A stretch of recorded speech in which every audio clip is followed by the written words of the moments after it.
बिस्मिल्लाहिर्रहमानिर्रहीम। अक्सर हम टेंसेस के इस्तेमाल में मिस्टेक्स करते हैं और हमें पता नहीं होता है कि टेंस हमारा डायरेक्टली रिलेटेड है विद द परफेक्शन और कंप्लीशन ऑफ वर्क। मसलन इस सेंटेंस को अगर हम देखते हैं कि उसने कल एक किताब खरीदी है या वो एक किताब खरीद चुका है, या हम कह लें कि वो किताब खरीद चुका था या उसने किताब खरीदी हुई है। अगर इस सेंटेंस को हम देखें, नॉर्मली लगता है कि सेंटेंस प्रेजेंट परफेक्ट टेंस का है। अगर हम कह दें कि वो किताब खरीद चुका था, उर्दू में नॉर्मली इसका कंसेप्ट ऐसा ही है, तो he had bought a book, या उसने किताब खरीदी हुई है तो he has bought a book, ठीक है। लेकिन जब भी हम कल का यूज़ करते हैं या कुछ दिनों का यूज़ करते हैं या एक साल का यूज़ करते हैं, 2 साल या कुछ वक्त पहले करते हैं, तो डेफिनेटली चाहे हमारा सेंटेंस की एंडिंग है वो प्रेजेंट परफेक्ट में हो, पास्ट परफेक्ट में हो या पास्ट इंडेफिनिट में हो, तो सेंटेंस को जब हम चेंज करेंगे तो करेंगे पास्ट इंडेफिनिट में चला जाएगा। ये सेंटेंस है, उसने एक किताब खरीदी है। अगर इसी में से कल रिमूव कर ले तो ये चला जाएगा he has bought a book. लेकिन अगर इसमें हम कल ऐड कर ले तो इट रेफर्स टू पास्ट। इसका होगा ही bought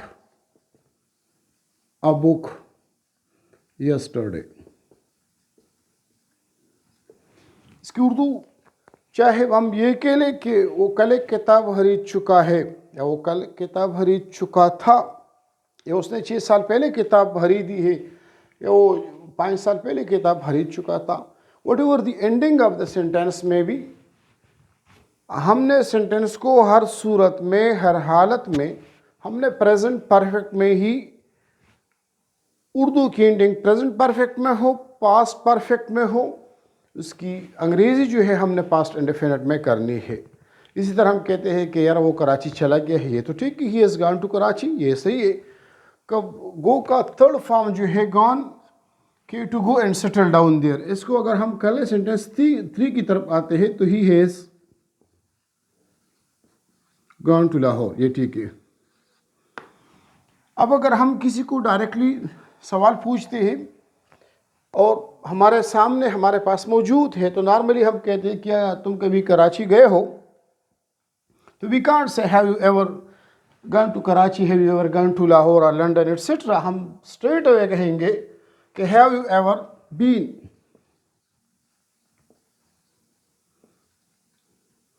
BEE in been is a third form of go to Karachi के,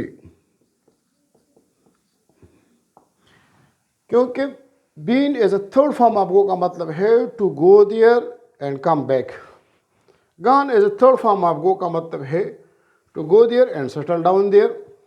इसी तरह हम कहते हैं यार कुत्ते को इस वक्त खुला छोड़ दो, तो खुला हम नहीं कह सकते कि ओपन है। हर वर्ब के लिए पहले हम देखते हैं कि इसके साथ फॉर एग्जांपल गाय है, जानवर है, जो भी है उसको बांधना है। फासन, तो फासन का अपोजिट होगा अनफासन। डोंट या sorry, leave the dog unfasten at this time. Fasten बांधना, उसका एंटोनिम है अनफासन। इसी तरह टाई, टाई का एंटोनिम है अनटाई। इसी तरह लॉक, लॉक का एंटोनिम है अनटाई। अनलॉक, तो lock unlock, tie untie, fasten unfasten. अभी दिल्ली दूर है, normally as a proverb use होता है, तो count not your chickens before they are hatched. So hatching जो प्रोसेस है, इस तरह नहीं है कि आपने वो 10 अंडे रख लिए और आप कहते हैं कि 10 के 10 अंडे जो है उससे बच्चे निकल आएंगे। So do comment and do ask so that I may include your input. Thanks for watching.